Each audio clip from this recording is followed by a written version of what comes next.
through it. It's Hey, just gonna have to get pucks deep, eh? Get it over the blue line, get it over the red line, get it deep, work hard on the forecheck. Exactly, I've been man. through these internet issues before. You just gotta keep it simple, right? Oh, yeah. Okay, so moving on then, I guess then when you're playing for GB and under 18 and under 20, you're a forward then, eh? Yeah. All my whole junior national team was forward. So you won gold medals in under 18 and under 20 the same year. Like, so what time of year how do you have time to win 2 gold medals? I think normally under 20s you go around December time. You kind of it's right around Christmas. Maybe mid December, and then under 18s is kind of March time towards the end of the season.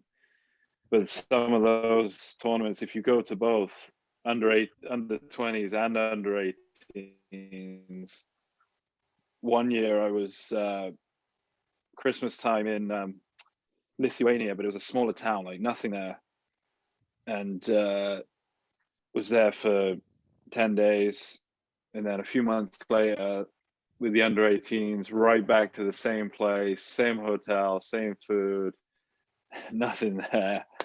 So it's not very glamorous at times, but it's always a lot of fun. Especially it was fun back then, when you're who else is your age years group? old. You're an 86. Is there anybody I know that's an 86? 86. There's not so many that played in the elite league. Kevin Phillips, he was in when you were here. He would have been possibly in Belfast. But it's mostly the 87s were kind of made up a bulk of that team, like David Phillips and these guys. And but even now with the national team now, I'd say there's a couple of kind of earlier 80s, like Jonathan Phillips, Matthew Myers, then there's myself and a few 87s, but then there's a lot of guys born in the 90s now. Oh, man, when you start a pod and you see some of the ages that they're born, like Dougie, Sam Duggan, these guys make me feel old. Oh, tell me about it. You're still fresh, man. Okay, so then you won it in Lithuania, so good times winning golds in Lithuania in middle of nowhere. So making the Bracknell Bees, is that when you start playing like professional then?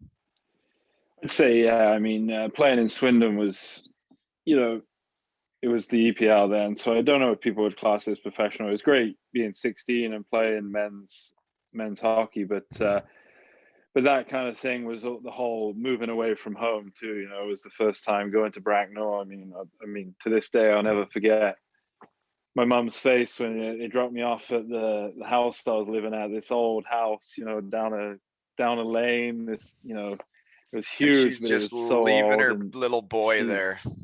Yeah, she's pretty relaxed about these things, which I could just remember her face being like, "This is where you living." I was 16 years old, and I was like, "Yep, this is good." When you're a young hockey player, all you want to do is go play hockey, right? Exactly. No, exactly. So no, that was I was very lucky to get that opportunity being 16 years old.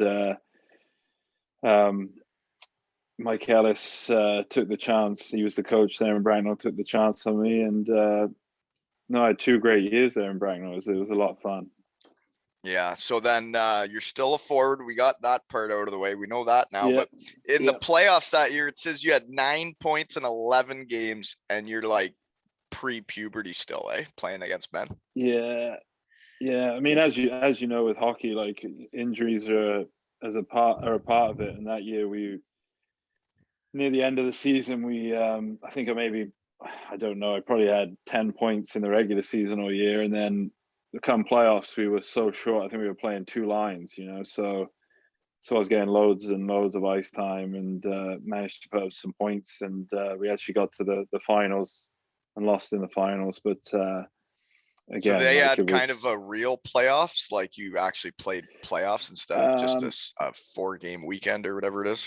Yeah, it was a little better. I mean, it was I think it was like you have kind of groups, like 2 groups, and you play a few extra games, and then you go. I think the the final was a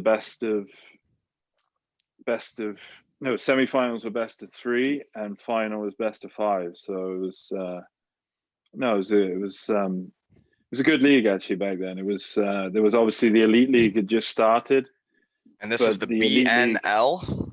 yeah, the British National League, and so that league was 8 imports, the BNL, and the elite league was 10 imports. Oh, really? Eh? 8 So they imports, were, and they actually yes, bringing that many guys over?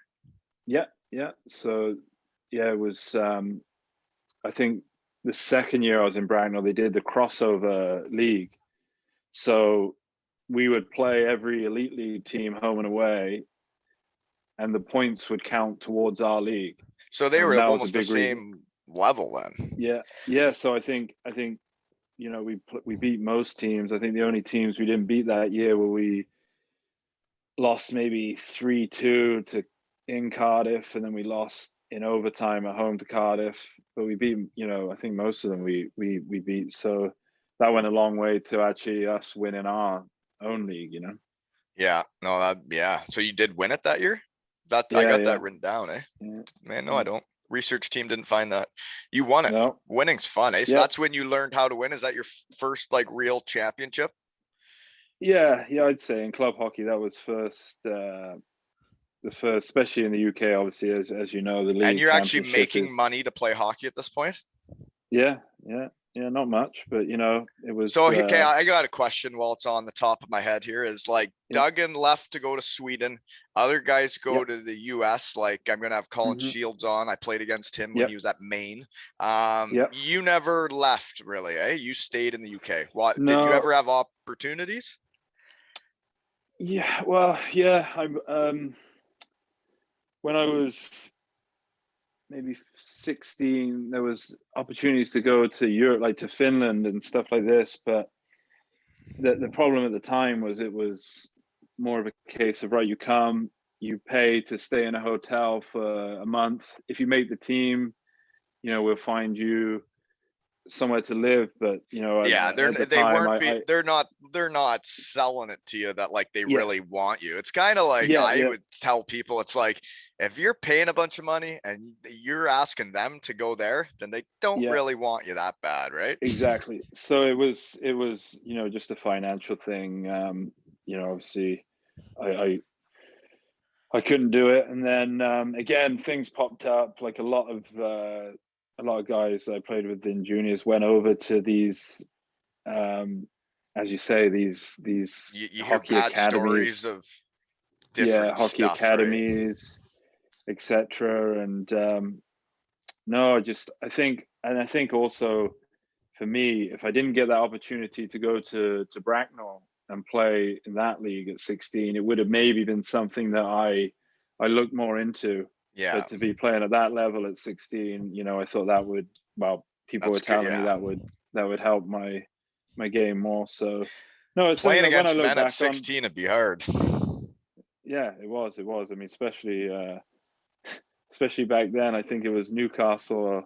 Every year they had about 7 tough guys, and it was pretty tough at times. But you learn pretty quick. I've never seen you throw knuckles. Have you fought before? Has No, anybody ever wanted to fight no, you? I don't see why anybody would ever no, want to fight you. no, not really. I think that's just partly it. No one's really, me. I'm pretty calm and try and just focus on my game, and no one's really You don't really got into throw it. the. You don't really like slash a guy in the back of the legs for No, no no, apparent reason, right? Like you don't no, do that. exactly. Yeah. You're more of a One time, I do gentleman. remember we quite a funny story. We were playing in Coventry, um, and this was my first year back in Cardiff as a D man, and I think Coventry were kind of on the cusp of winning the league championship that year, um, and we were beating them maybe 3-1, and then they pulled the goalie and we score, make it 4-1. So game's over, and I think we were killing a penalty maybe. So there was me, Phil Hill, Jay LaTulip, and Alex Simmons on the ice. They put out The biggest Jason guys. Robinson, Brad Cruikshank, Oh God, Derek Campbell, all these guys on the ice. And I don't know if I was being naive. I didn't even think at the time anything was going to happen. Puck drops. They go straight. They go straight after Hill and Latula. And there's me and Alex Simmons at the time. I was only 21, 22. So Alex Simmons must have been 17, 18. And we're just, oh my God. So I drop my gloves, jump in. Next minute, I'm tied up with Brad Cruikshank, one of the toughest guys in the league. And I'm trying to kind of throw punches, but I'm not. You know, I'm trying to make it look like I'm just. And he just starts like throwing these punches at me, but he's hitting me. He's kind of hitting me in the helmet, right? And he knows he's got you if he wants to. Yeah. So then, so it kind of all ends. Like they kick him out. But he was good about it, eh? Yeah, I get in the dressing room after the game. I've got a text message from Brad Cruikshank. He's like, "Sorry, man. I was making sure I hit you in the helmet because I was going after the other guys kind of thing." And I was like, "Oh, thank God I knew him. I played with him in Basingstoke, but he made sure. Yeah, he probably could have hurt me. Those guys that are actually tough, like a couple of them have fought me, and I know that they purposely only beat me up as far as they wanted to. Yeah, exactly. Yeah, it's like I'll never forget, like when Hendo at the end of a practice one time, he grabbed my shoulder pads, like with one hand, he grabbed both sides of my shoulder pads in the middle here, like by my chest, and then he just started pulling me around the ice, and I couldn't do anything. Like I literally, I was very vulnerable, and I didn't like it. So yeah, those guys can beat you up if they want to. Oh, of course. Yeah, no, it was funny. It was just funny that he'd before I'd even got off the ice, he'd send me a text. He'd already sent you a text to say, yeah, no, that's hilarious. I was gonna say nobody would want to punch you in the head. I don't, but you know, they keep shooting pucks at you too, but that's your fault. Exactly. That is your fault. Okay, so then after Bracknell, the first time you signed. After the 2 years with Bracknell, you're what, like 18, and you sign with Cardiff for the 05-06 season. So that's like a different generation. I got guys written down here. So that's, you played with Jason Stone. I was at his jersey retirement, right? Because he was number 10. Yeah. That's why I was number 18. And then a guy, just because I was a big Junior B Midwest super fan when I was a kid, Louis Goulet was on the Waterloo Siskins. Yeah, he was the centerman. We won though. Sugar Kings won, you know? Yeah. And then you also had Vez. I've been in contact with him to try and get him on, but he's a busy fella. And you had Voth and G. Those are guys I had written down.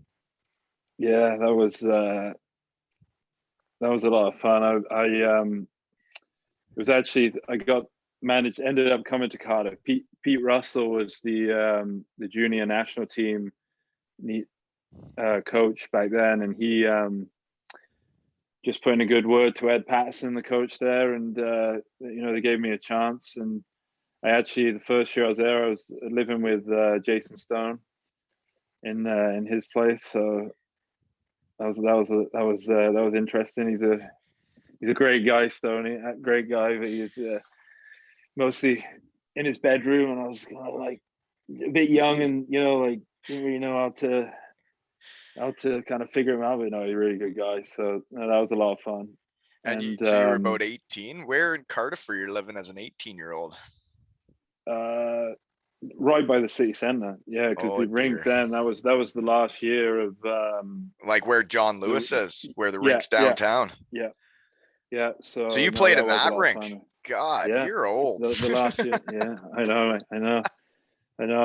But no, it was a good group. I mean, obviously the guys you mentioned, Jared Adams, Brad Voth, these guys, and that was the last year I think of like Jonathan Phillips was in Cardiff and stuff. So I kind of knew those guys, but no, that was a lot of fun. You walk out, you play a game on a Sunday night, and you walk out the doors, and you're on chippy lanes right in front of you. You got all the bars.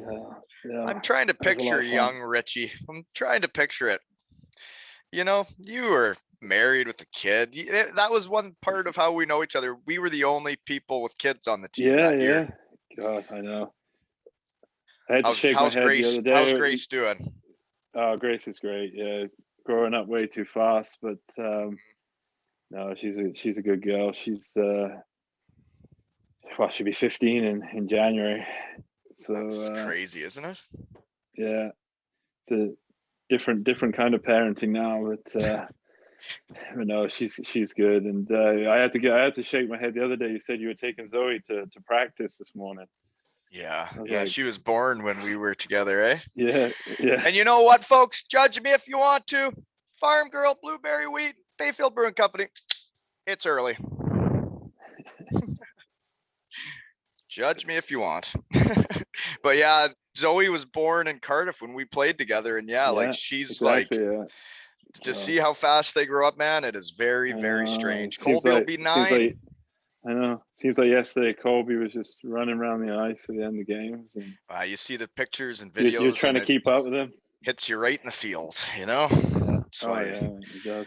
But that's what's so fun about the shed and what we're doing here. Like, if I wouldn't have started this, Richie, like we wouldn't even be talking right now. You know? No, exactly, right. Exactly. So, no, it's great. People wonder why I do so many. People think I'm going to run out of guys. Well, I like doing it, so leave me alone. And by the way, folks, I don't get paid for this. I'm up at what time? 6 a.m. today to talk to Richie. So if you feel like tipping me for getting up early and talking to my friends and drinking beer at 6 a.m, feel free, because it does make my heart want to explode when I get an email and it says somebody just tipped you £5. My knees start shaking. My heart gets a little fast paced, and I'm like, oh my gosh, somebody appreciates me drinking beers with my friends. You deserve it, man. You deserve it. But seriously, I've been tipped like $200 now. Pretty crazy stuff to drink beers with my friends. But also buy a raffle ticket at www.aleshockeytales.com. Dancing on stage today, Mark Richardson. Okay, moving on. Second year with the Devils, you had 33 points in 54 games played. That is quite the coming out party. So are you still a forward then too then? Still a forward, yeah. So what are you playing, like second, third line, playing a little PP? What are you doing, half wall? Yeah. Probably goal line guy, taking it to the net? Who are you? Yeah, just stuffing it, you know. No, I'm I couldn't even tell you. I probably wasn't even on the power play back then. I think back then it was probably just one unit, you know, play the whole 2 minutes. Different era. Yeah. Those guys were in way better shape. They could stay out all 2 minutes. Yeah. That was that was interesting that year. That was the big blue tent was just being built, and beautiful spot. And I think they put up the first like kind of arch, and that fell down.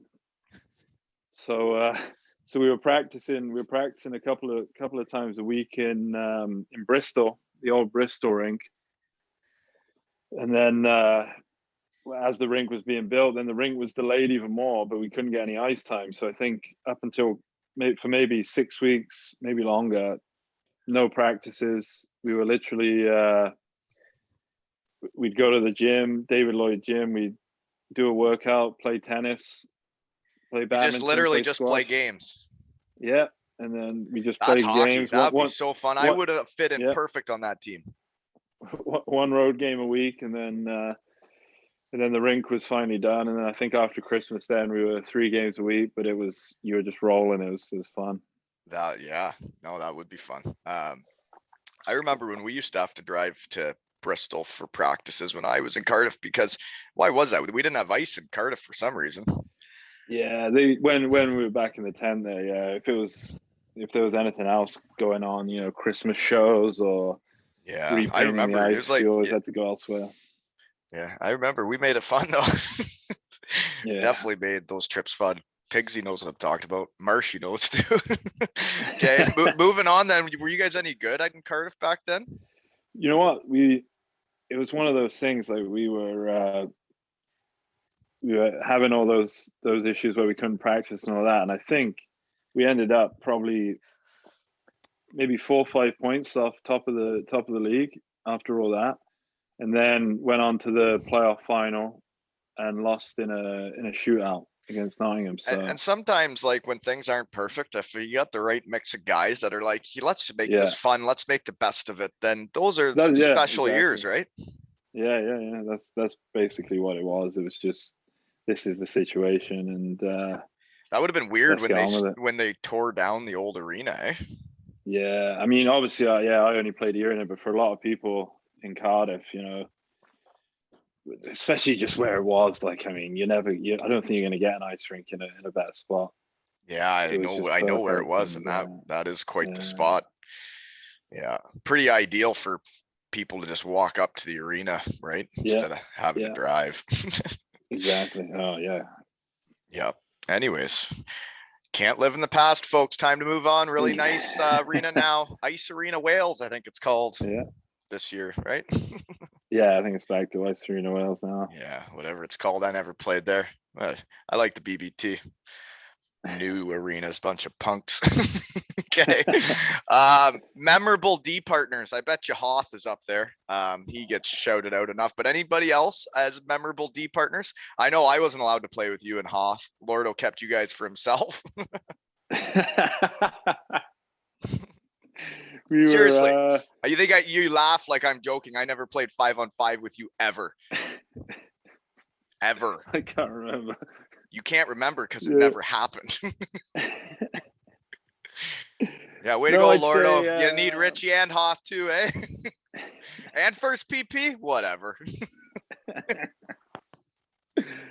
No, I think Hoth, obviously, like you say, Hoth was wow, definitely one of the best players to play in the Elite League all round. Probably the one of the most competitive people I've ever been around too. Well, yeah, just in general, but just someone who, if you saw him day to day, and I'm sure he won't mind me saying this, he didn't want to be on practice. He didn't want to be in the gym. No, but hated it. You put him in that game situation, and it was just like a completely different person. Yeah, he was in every aspect. And just crushing Pepsis. Oh my god, yeah. Like, I don't know how he did it. But yeah, Hoth. But then other guys, to be honest, my years in Cardiff for the most were Hoth, and then Gleason Fournier, obviously. Oh, the Swan. Yeah, the Swan, another great player. Just oh fuck yeah! Made everything when he starts skating so through easy. the neutral zone, good gosh, that is some sexy hockey. Just made everything look so easy, and again, like obviously a little bit different than Hoff, but just good all-around player, and he was really good. I'm trying to think. Yeah, I mean, apart from tough partners you've had, eh? Yeah. Who was so you started playing with Hoth when I got there. So then before that, I guess you did a bit of a mix of guys. You probably nobody. It was a bit of a mix. Yeah. We were. I mean, that was kind of the first years that we had 6 D-men. Where you just had a partner. Before that, you could be looking at 4 or 5 D-men most nights. So if you're 5, you're switching around and and whatnot. But yeah, it was obviously those two. I mean, they're different class. Well, they're both of those guys, like they're just it's weird. A guy like Hoth, I get kind of why he didn't make it because of his skating, but he has everything else you need. And sometimes scouts look at the way people move on the ice and they make their judgments. But like, he was better than any other defenseman I ever played with. But then Thorns, it's like, how didn't that guy make it? He can skate. So like, I don't get it. I don't understand what happened when he was in North America. I don't get that because that guy can move. Yeah, no, I agree. I always thought that, like, how has this guy never been given a chance? It's like when you dump it in, right? I never played with him, right? He came in after my knee was gone, right? He came in that season. But like, I remember watching it. They dump it in. He literally would turn around, pick up the puck, where the guy's trying to forecheck on him that just dumped it, like soft chip in the corner. Oh yeah. Turns around, picks up the puck, and then just skates it all the way to the other end. Yeah. Oh yeah. That shit pisses the forward off when that stuff happens. Oh yeah, I know. He's one of those guys too. Like, he just is just all so natural, like he would say like he wouldn't skate too much in the summer or anything like that, and like he'd jump on the ice like first practice and just cruise. gone. He's one of those guys that like when you bag skate at the end of practice, probably doesn't even sweat. It just pisses you off, right? No, yeah, it's just no effort. Yeah. Okay, moving on then. Punk. And he's gonna come on sometime anyways. I've talked to him, but get him on. Oh yeah, the Swan. Gosh, everything below the waist is moving and everything above is doing nothing. Okay. So then you switched to Nottingham. Why does that happen? You went there for 2 years. Why do you switch? Yeah, so that was it was kind of a situation where I was talking to people and people were giving me advice that, if you want to try and go away to North America or go away to Europe, like, Nottingham is a big like showcase bigger place, market. Like, yeah, you're playing in the big blue tent and here and like small ice, etc. Like if you want to go and showcase try and yourself, get like people, showcase yourself. They were the arena, bigger club back then, right? Yeah. Cardiff wasn't Cardiff anymore, right? So no, especially when they don't have the old rink. Then. Yeah, they were, the most. If you ask people in Europe if they knew a team, they would be Nottingham. That was kind of the way it was. So yeah, so I was young too. It's a decision that when I look back now, I wish I never made, but then at the same time, I haven't had a love story in a while. When do you be here? When do you meet Sarah? Oh God, are you not going to get emotional? You're not getting emotional already, are you? Let's get into this. When did you meet her? So I met Sarah through. Wasn't Tinder, sister, actually. No, it wasn't that bad. I'm just kidding. No, that's new game, folks. That's the new game. The apps are helping the fellas out nowadays. God, no. What goes on back in the was it like the 90s? Oh yeah, it's like meeting at the gym and things like that, wasn't it, back then? Yeah, back when you used to have to talk to people face to face. Yeah. So no, that was way more work than the boys got to do now. Yeah. Yeah, no, we just met through a sister actually, and we talked for a while, and then I was in Cardiff. So did you guys meet before you go to Nottingham for 2 years or after? Yeah, before. Yeah. So okay. So yeah, that was it really. Not much of a story. That's not much of a love story. We like to get a little more deep than that. Okay, whatever. No. Moving on. Okay, so you go there for 2 years, and a couple guys I got written down here is that's when you play with Matthew Myers, who I guess has won the most trophies ever in the UK, right? Yeah. And I got him booked. I got his phone number now. Yeah. And the other guy you played with there that is quite a legend, who I have not contacted, is David Clark. He's a good player, eh? Old trigger man in the slot, right? Oh yeah. He was. You talk about blocking shots. He was definitely one of the guys who was shooting them at you twice. Yeah. Well, yeah, definitely. Yeah, he was. Yeah, but no, he was a great player. I mean, and another guy who, I was obviously still quite young when I went there. I think the first year I was there, he went to play in Italy. So he wasn't there, but the second year, like he just great guy. Always try to look after the younger British players. And and the reason he sticks out to me was I remember going to Nottingham. What was it for? I guess it was for the playoff weekend, and I wasn't playing. I was just there to do the pregame speeches, right? Yeah. But like I remember like meeting him, and like we chatted for a bit, and he just seemed like a genuinely nice person. Yeah, really good guy. And he had a great national team career, and obviously his career in Nottingham, and just I'm sure he could still be playing now. He decided that it was the right time for him to retire and makes those decisions, but he could still play when he was done. Yeah. And it's quite funny now. His son is playing in Nottingham, and I think in a team in the second league.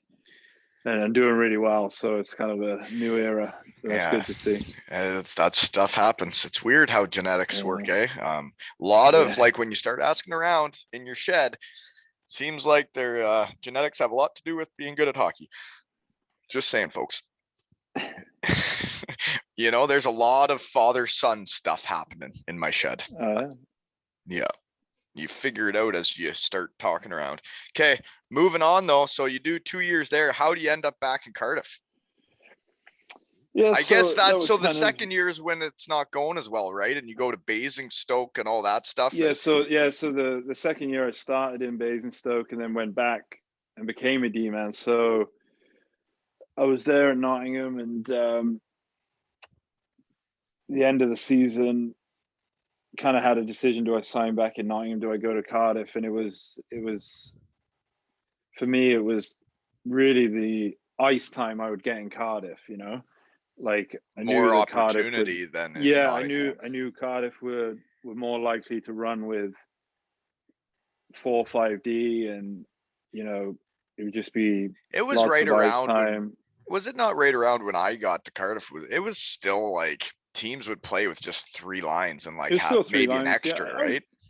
Yeah, I'd say that your first year was still 3 lines, I would say. Oh yeah. Maybe even the second year. Yeah. That's when it started changing to the 4-line system, right? And I was never a 4-line guy. I'm more of a 3-line guy. I was in shape enough for that. So yeah, it was basically a case of 4-line ice boring. time. Obviously, I loved my time in Cardiff before, so and it's closer to my home. And in you Swindon, knew a gal there already. Yeah. So that was part of the love story, folks. It was a riveting love story too. So that was. So are you your own agent when you're a GB guy? I always wondered about this. Do you guys like negotiate your own contracts, or do you guys all have like the same agent? No, we do our own over here. Yeah, it's pretty much. That's what I figured. But when you're younger, it's pretty much a team saying like, the teams are telling you what your opportunities are, and then once you get in, it's like, okay, here's your new deal. Pretty much, yeah. So, yeah, it's basically been, and then you sit down the end of the next season, and if you've had a good year, maybe they give you more. If it's not, then same contract. So it's pretty much like that. Yeah. So I was back in Cardiff. Obviously, I played for Jared Adams before, and you know, he was a friend, and I trusted him, and thought it was a great opportunity to get a lot of ice time, and especially when I'd only recently became a D, I thought that was going to be pretty important. You know, if I was going to stay there to get that ice time. So it was the year before you switched to D. It's your last year in Nottingham is when you switched to D, and that's when you go to like Basingstoke half a season and Nottingham half a season, and then you're a D man, and then this is where everything changes.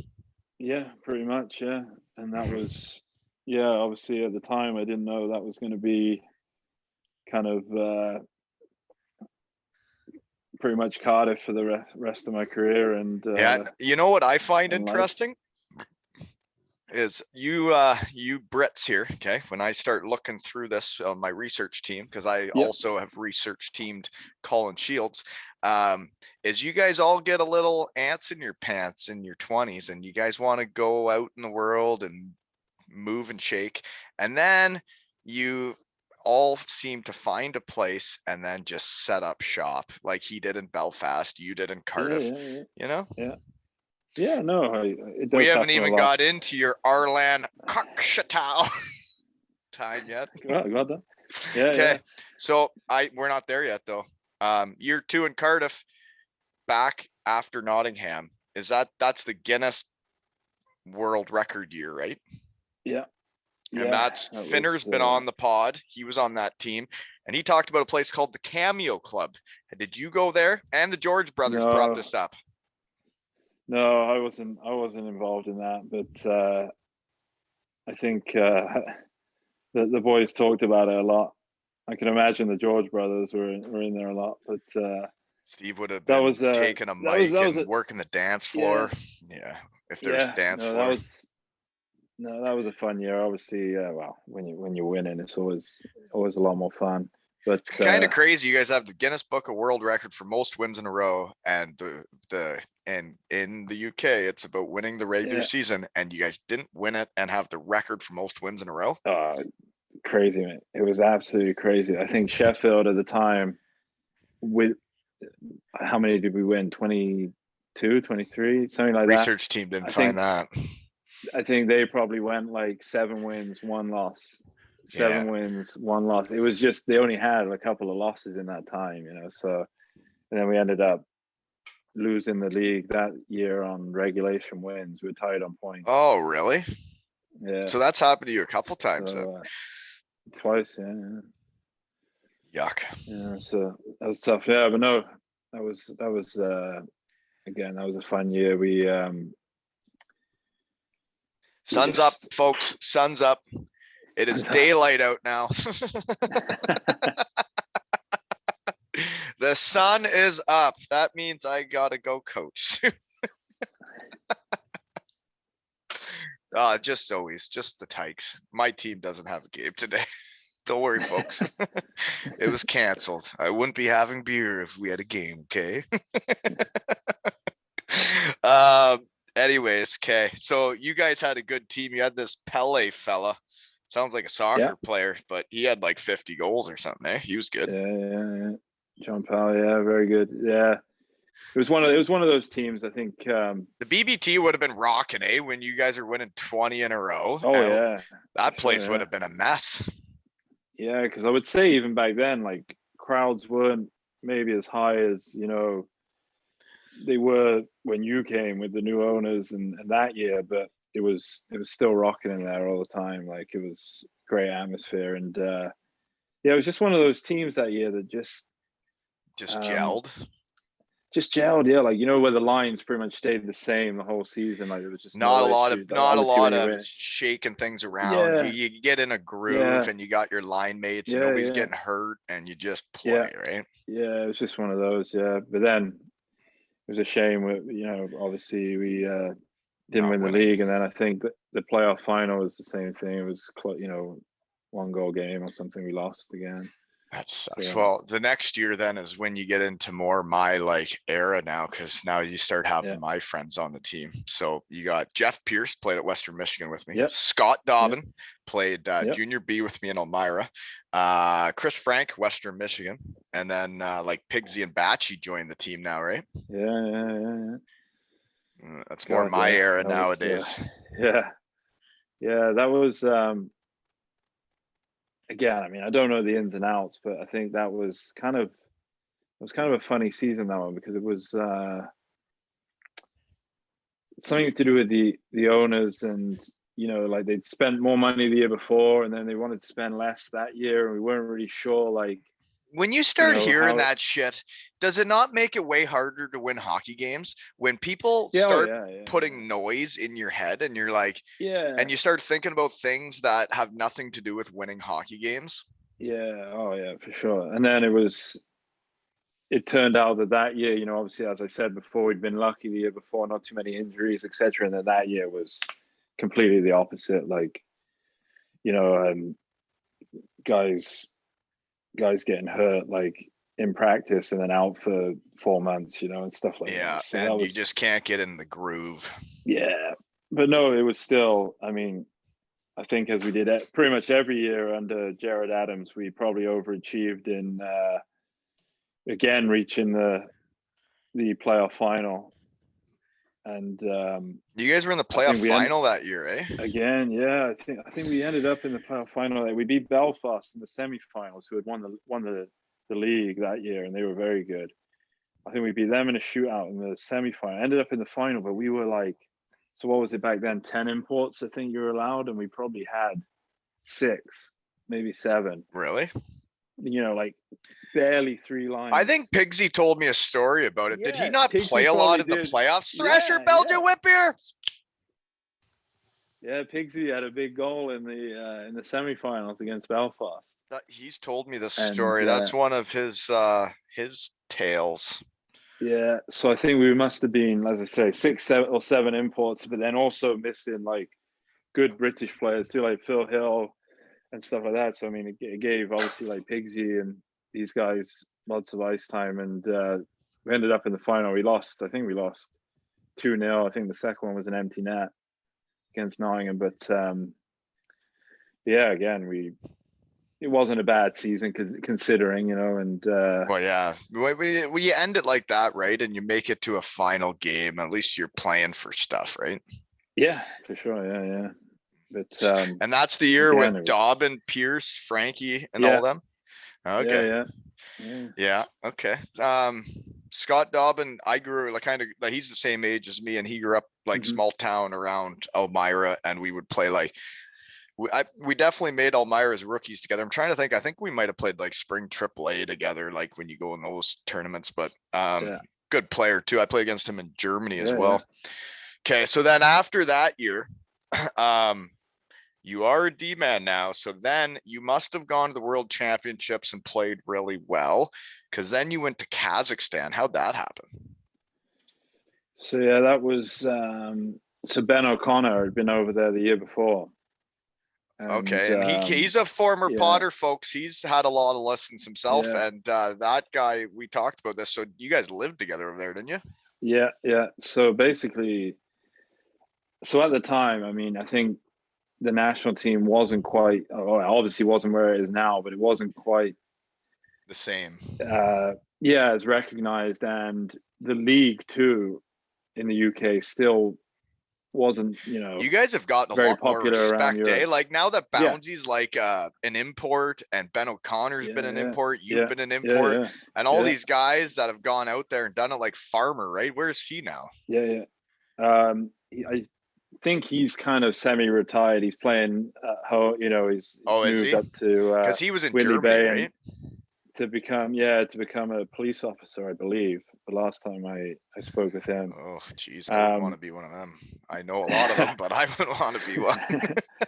but yeah, so it was basically a case of I'm at an age where I'm thinking, right, if I'm gonna try and go abroad, like now is kind of like the time. And I'm Now or looking never. around, yeah, and I'm looking around, like speaking to a few teams in like France, places like this, and You've never left the nothing's UK at this no point. before this, no. So it was kind of like, you know, seeing where I could go and whatnot, And you're your own and as agent. a, yeah, pretty much at this time, and yeah, nothing's really happening. Like there would be. It wasn't just financial, but like some of it was, ridiculous. Like the money that was kind of Oh, really? being talked about in like France at the time. It's like to take a British defenseman who's never played abroad, the national teams, you know, kind of just Not floating that good. around at the Yeah. second tier of world ice hockey, etc. So, don't get me wrong. If I was a bit younger, maybe 18, I'd just take this chance and try and, but I was obviously getting into my 20s. So So the you're saying the financial money side, was very low, is what you're yeah, getting? yeah, Yeah. No, some yeah. like, So yeah, I agree. There's like a few leagues in Europe that pay enough, but then the yeah, rest of them, like it's not yeah, that much money. You yeah, may as well have some fun. yeah. So then, yeah, I spoke with Ben O'Connor, and this kind of came up, and you know, it was better financially, and it was an opportunity to go away, and And you knew a guy. yeah, I took it, but yeah, I ended up going there. I think training camp started. I think I flew out there at the end of June, so The end it was of a June. long, That's when I yeah, went to Germany. We started July 1st. Yep. yeah, yeah, July So 1st, and you it was had a just a crazy folk. Then you had someone that like, so that's how they did it over there, eh? You guys must have just worked out, eh? oh yeah, it was literally 3 workouts a day for the first month, like not even touching the ice, and then you get on So the fun. ice and So fun. 2 practices a day, and you know what, like I was at an age then, especially where that was great. Like it was, I didn't mind that. There wasn't anything else to do. Like, the place was, great people and stuff like that, but there's nothing To do. nothing to do there. Yeah, so it was good, but after I'd been there, I think almost 5 months, and I was trying to get Sarah and Grace out there to visit, because Grace was in school and there was like visa issues. Like then there was you'd go on these 2-week road trips, and you go on a train for 26 hours and then stay somewhere for a week, play some games, then train somewhere else. So is this league just in Kazakhstan, or Yeah, is it? yeah, How big is just Kazakhstan. Kazakhstan? Huge, Is that right? huge, man. Yeah, it's huge. It's got to be up there in the world, I countryside. apparently don't know anything about it. Yeah, but It's interesting. Everybody's different stories. Like I've never been to Kazakhstan. I've never been to Russia. Like I don't know anything about any of that stuff. And you've lived there. So, okay. What's the food like? It was fine. We were fed at the rink like every day, like breakfast, lunch, dinner. So you guys, And you guys are living in those places that are like what are they called? the bases. Yeah, is that where you're staying? You Yeah, live there? they tried to, when I first arrived, because Ben was actually playing somewhere else when I first got there, and they tried to put me in the baza, and I walked in and I'm like, there's like 6 beds in a room, like 6 tiny like beds per room, and I'm like, look, you told me I'd have my own apartment, you know what I mean? Like, I'm not. so they're like, okay, stay. So they're like, okay, stay here for a couple of hours, and we'll sort you an apartment.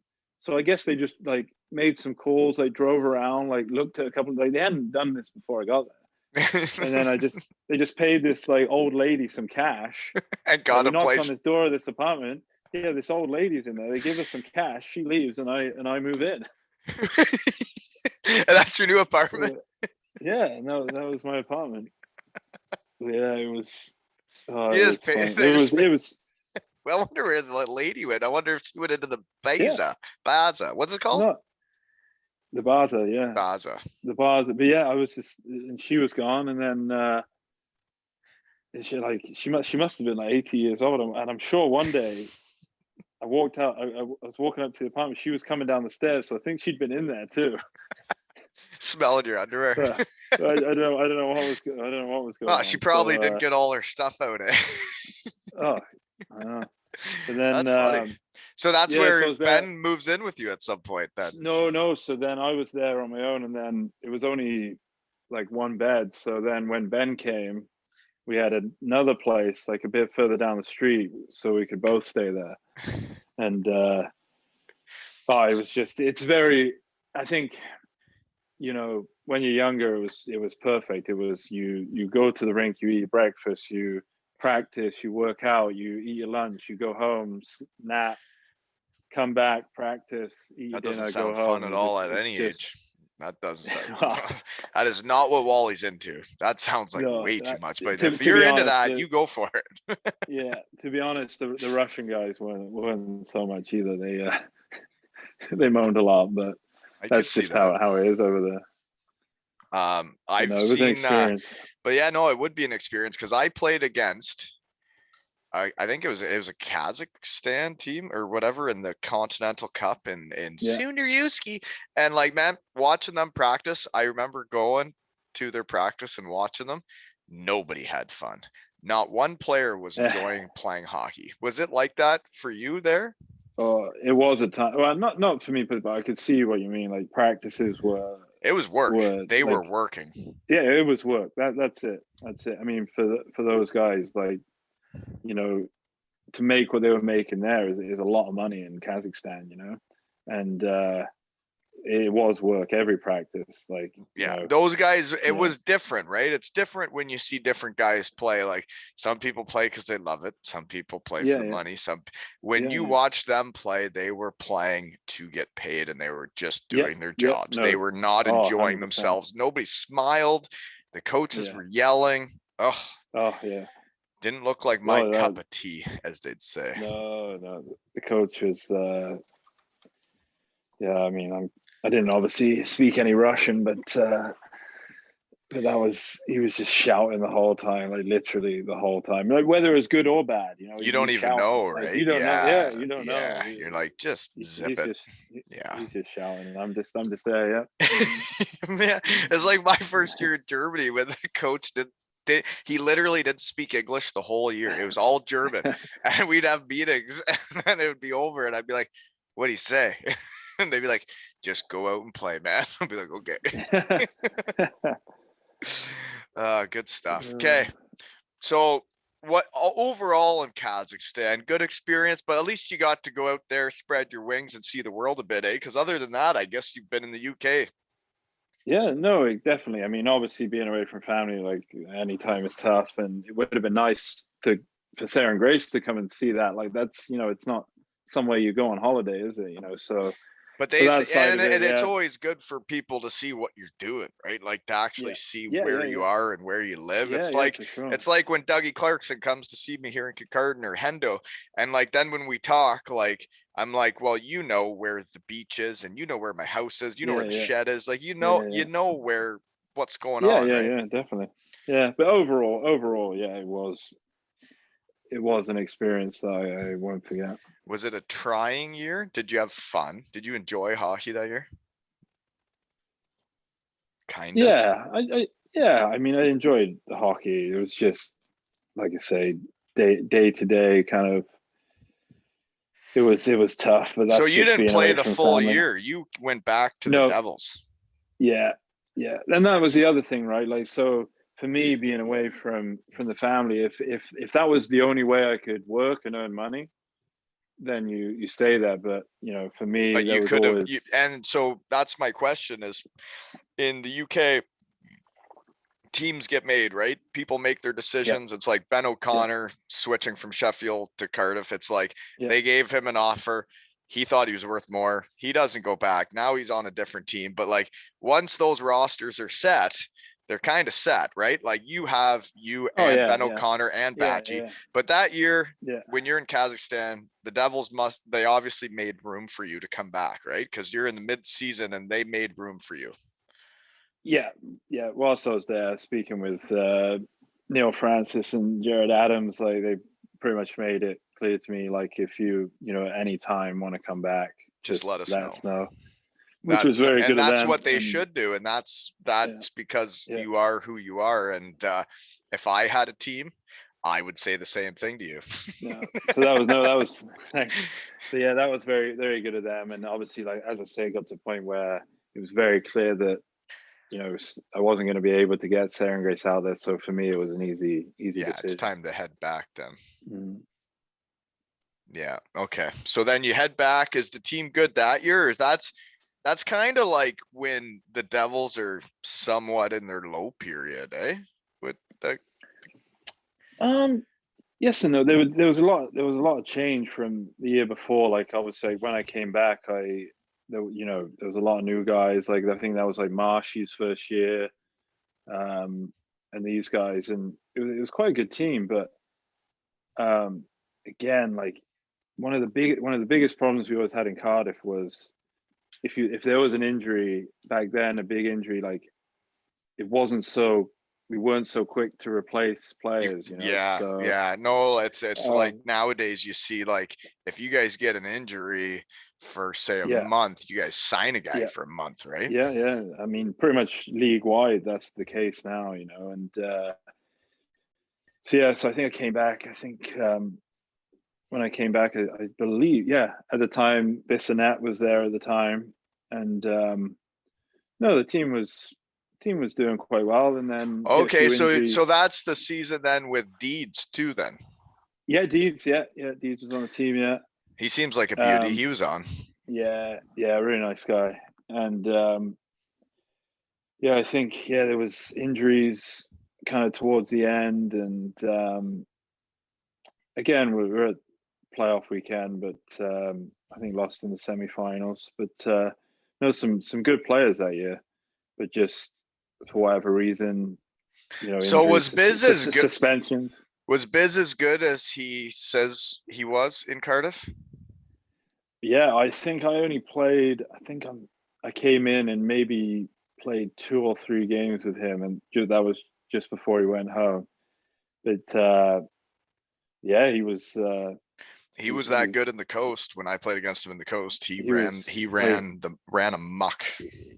Yeah, he just, he's big, strong guy, and I think obviously guys maybe gave him a lot of respect out there too, and he was I good. found it the few weeks interesting watching his career because he literally changed like what he was to make it. And then when you saw him play in the show, you're like, you could do way more than this when you could play when you played as a D-man in the coast. And he just said, you know what, I'll just go up and down the wing and fight guys, right?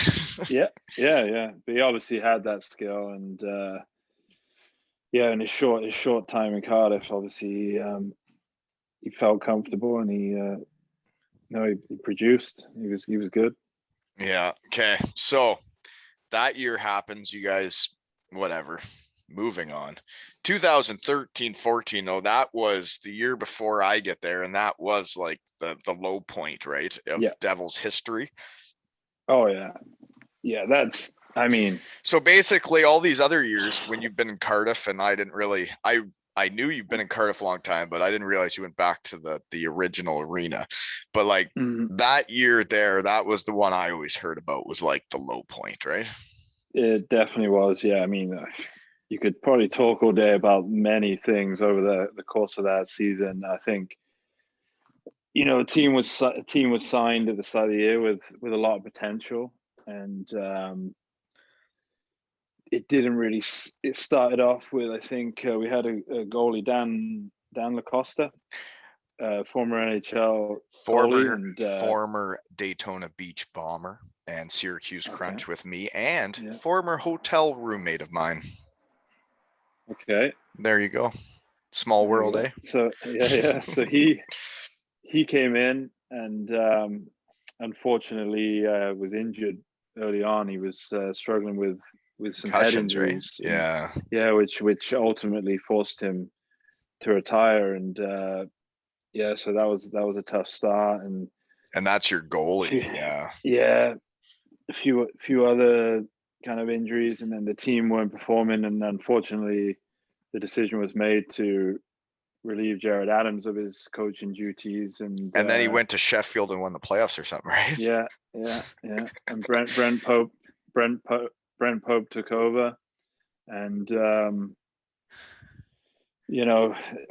there, I'm not saying anything bad about Brent Pope or coaching wise or anything like that, but it just, I don't know, it was just nothing went right. It didn't work.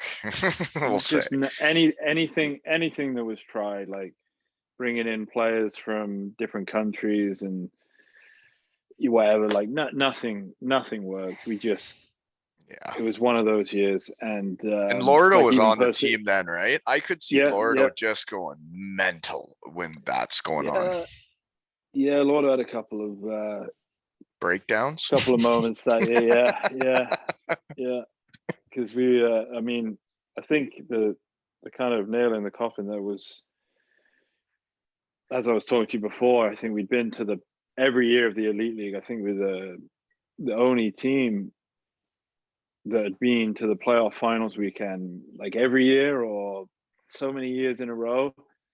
And then that year to not even make the playoffs, like it was just, as a player, it was embarrassing, I will say, but it was just, I never even played there. I never even played in the playoffs.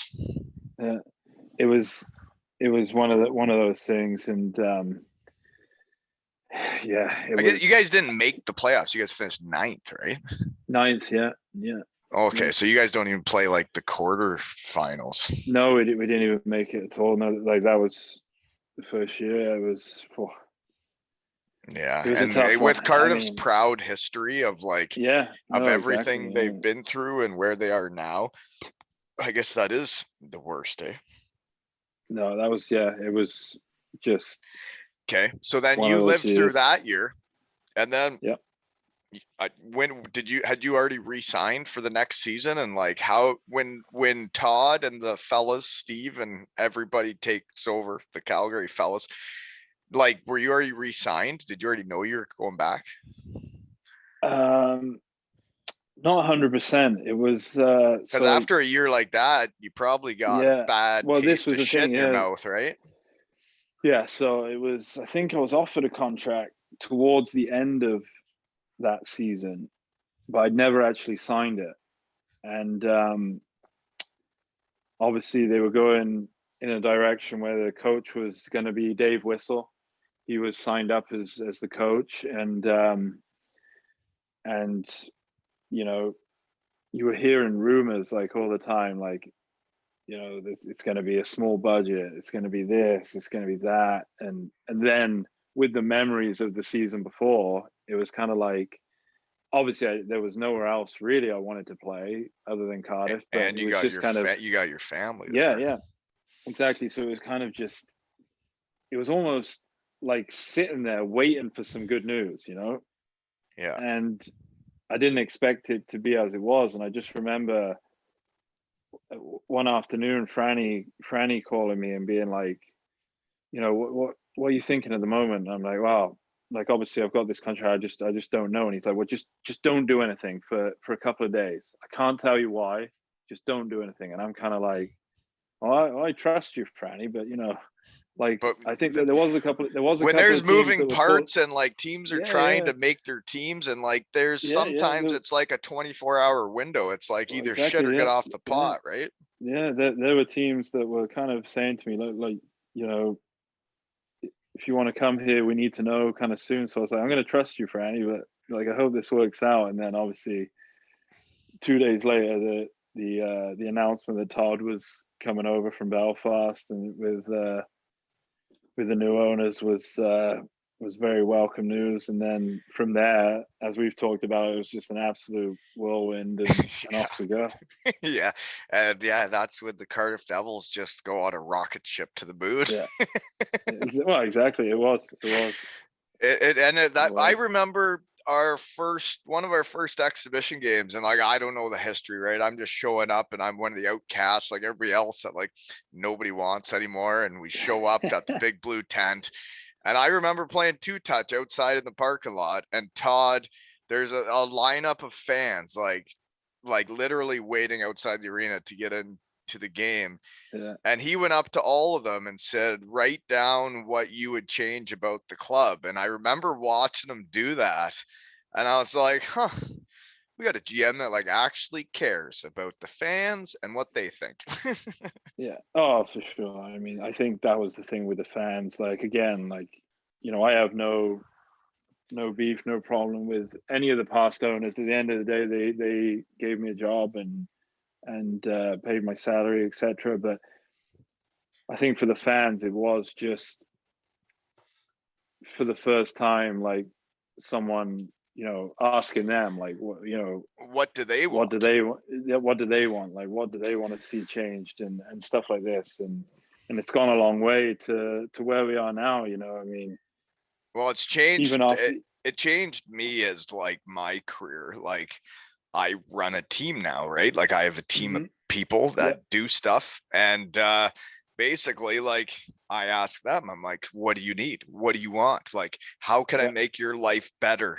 Because the better your employees are, yeah, yeah. the more they enjoy their job and their boss, they generally do a better job, right? Oh, for sure, 100%. Whether it's Yeah, hockey or anything else, folks. yeah. Thresher. No, I think yeah, I think wherever you are, whatever you're doing, like that kind of thing, like and uh and feeling like people care about you And obviously like you matter, makes a and huge like difference. you're Yeah, doing a good yeah, job, and when you do a good yeah, job, people tell you do a good job. yeah. Yeah. Pretty much, yeah. Mm. Yeah. It's not just about hockey, folks. Everywhere in life, No, right? it is. But yeah, I mean, like I say, I think it just comes. You look at it now, we're just kind of gone through COVID and everything, and you know, still people are people want tickets. Like I think we've pretty much sold out every game, People and have been dying to go to yeah, Devils games for yeah, so long, and every other team in the league, like mm, Sheffield and like all the other yeah, teams that like now are I guess, pod enthusiasts. But Yeah. like it matters to these people. Like this is their NHL. And it's like for me, Yeah. when I went over to the UK or Germany or Denmark, like that was my NHL. I was Hmm. playing for my Stanley Cup. I didn't Yeah. give a Yeah. shit what was going on in the NHL. I No. never Yeah. paid attention to it because we were doing our own thing, and I'm back to that guy again. I don't give a shit about the NHL. I care about what's going on over there. Yeah. Yeah. No, Yeah. it's true. And like as you talk about crowds, yeah, I mean, so far this season, like, after, especially after playing in Germany with no fans, like, oh yeah, it's just Is that been what you did? You played in yeah, with no fans? yeah, yeah, no fans. And obviously for Who me, ca- I'd never played there, but Were they for a on lot of those TV, guys, or why the hell did you even play? well, I mean, just I think obviously Just to see who in won, I Germany, guess. yeah, in Germany, the government are very good with their sports, and they gave money to all the sports teams, and To stuff keep like it that. going. So yeah, to keep it going, and Their yeah, social fans system could over watch it there is online. crazy. Did you Yeah, ever learn about the BG and like injuries over there? You got hurt over yeah, there. yeah, yeah. Yeah, not enough, Not but not not enough. no, but yeah, oh yeah, Not enough for it's a shed. definitely a topic. Yeah, definitely a topic of conversation in the locker room when people are talking about injuries It's real. and payouts Just letting you guys know it's real. uh, It may take a couple years after you retire to make it happen, but it is real. yeah, but yeah, just to be playing again in front of fans and to see, I mean, I think that would have been probably the biggest worry for clubs over here was, will we? I feel like every team had built on their fan base over the past 5, 6 years, and And the they league was must have on been the worried. climb, right? It's like Yeah, yeah, it's like we talked about the people going to their first ever hockey game. Like hockey's so new in the UK that like there's still people that are gonna get hooked on it, right? And it's gonna continue to yeah. grow. Well, exactly, and obviously in Cardiff, it'd be nice if we had maybe 1,000 more seats or so. But Oh, at you the just same built that time, rink. It ain't changing yeah, now. yeah. But at the same time, to I when it's remember when full, that it's rink was it's great getting atmosphere. built, Todd was so loud about so many things of where things were and why it was like that. Yeah, And I get it. Like yeah. once you have that building, it's there forever. And like there's definitely some things you'd change. Oh, Just for sure there is. Yeah, I mean, it's not kind of talking a bad about it though, folks. no. It's kind of a one of those things you can look at it from two sides. Yes, if you were to redesign it now and start from scratch, there'd be a A lot of few things you change. But changes. Yeah. but when you've come from The big the blue big tent. blue tent, as amazing as it was to play in there, facilities wise, that you No, I can't be agree. too mad about it. I totally agree. So yeah, basically then that year they take over is the year I show up, and I guess like we have the biggest beauties a hockey team has ever assembled. Honestly, I like in the world, I honestly don't think there's been a team of beauties put together like the 2014-15 Cardiff Devils. And I'm not joking. Yeah, no, What I hockey totally team in agree the with you. world has assembled that many It dandies? it was, and as we talked about earlier, I think it was just by absolute. I mean, Luck. Lordo, as you Shit. know, Well, does his Lordo homework, knew what he was but doing, but yeah, this year, I mean, we were you also know, all outcasts for a reason. yeah, yeah, yeah. I think everyone kind of bonded with that, and no, as you say, it's hard to put into words, like kind of just the way that whole season Well, and then was. what's Like it happened was just since then? Like for me to yeah, see it from here and see where yeah, Cardiff is yeah. as a Oh team and yeah, an yeah. organization, it's Mm, wild. I know. No, we could never have expected it to be like that, and I think to be part of that team that kind of kicked it off, Mm. was But special guess too. what? You're still living in the hotel beside the monkeys. Oh yeah, that's fine. Yeah, that's fine. Yeah, you guys aren't that big time yet. They'll still keep you up. Oh, that's funny. Well, no, it's cool that you got to go to Germany too, though. Even though if you played in front of no fans, that would have been a totally different atmosphere than what I played in Germany. Yeah. That We would have been played weird. preseason we had they had fans, and it was, for preseason it was loud. It was a great atmosphere. And then literally a couple of weeks later it was just nope. And then they were hoping to get them back end of the year, but nothing. It was tough at times. What kind of worries me, because not everybody is as international as the Shed, but like last night, Hammer episode, I think he's like 7. My best buddy in Germany FaceTimes me with another guy, and he said they're like going back into almost like a full-blown lockdown again in Germany. And it's like, well, everything that's happened over there happens here like months later, and that's tough to hear. It is. I think they're worried about that here too, because as it's gone in the past, like mainland Europe starts picking up, and then a few months later it's over here. But yeah, I mean, at the moment, just keep on playing the games and blocking shots with your face. Exactly, mate. And then you never know, do you?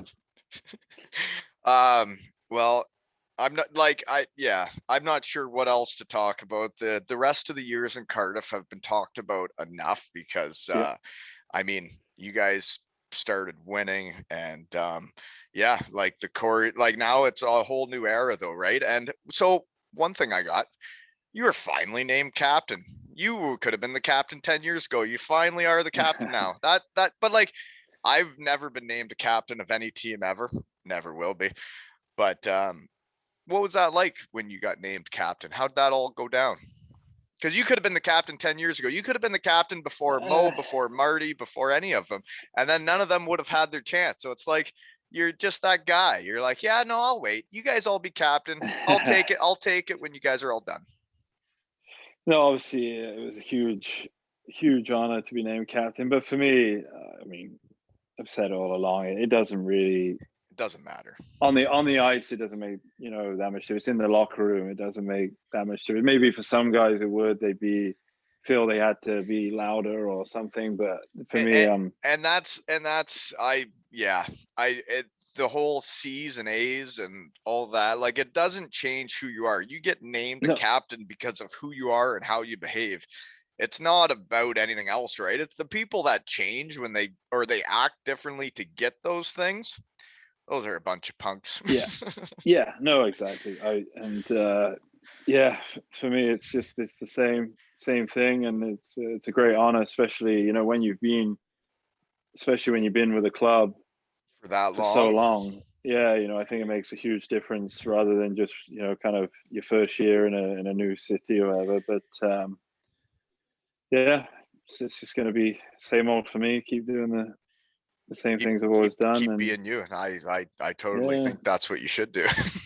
Yes, just let you know. Maybe, and hopefully it'll go a long way. Like, obviously now, as I'm getting older, like, it seems like my teammates are getting younger, and that happens in hockey. So hopefully that's a good thing, that and I can at least show them how to be. But no, you just keep being you, and you'll be just fine. I honestly, obviously everybody knows I'm a huge Cardiff Devils fan, but it's because the people that were on the team, the people that run it, and it was meeting guys like you. Like, I don't know, I don't get emotional on this thing. I don't do that. So, but like, playing with a guy like you that will literally do anything for his teammates, never ask for anything in return.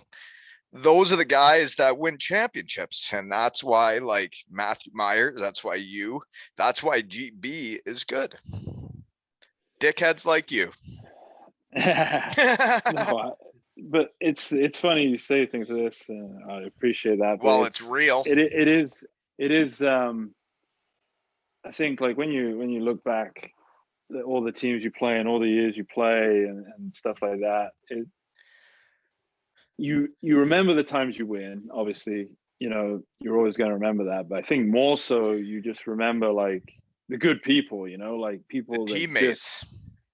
just good teammates, you know, good owners, good people in the club, everything like that. Like that's when you look back, and they're the kind of moments that make it all worthwhile. You know, there's winning, but there's also this, and you know, I'm a big believer in that. That it's the people you meet, like, you know, for me, like, you know, having a family, you're busy, but I mean, I haven't spoken to you since you were in Cardiff for Wally night, but we could sit here and talk all day. You know, it's just things like that. Like We all these literally could guys, sit like, here and talk all day. And yeah, yeah, like it's crazy, the hockey world and what it does. And like, and then your lives intersect for like a yeah, year. And yeah, then yeah, I go to Canada, you stay there, or like people just stop talking, right? Till you yeah, hit yeah, your yeah. shed.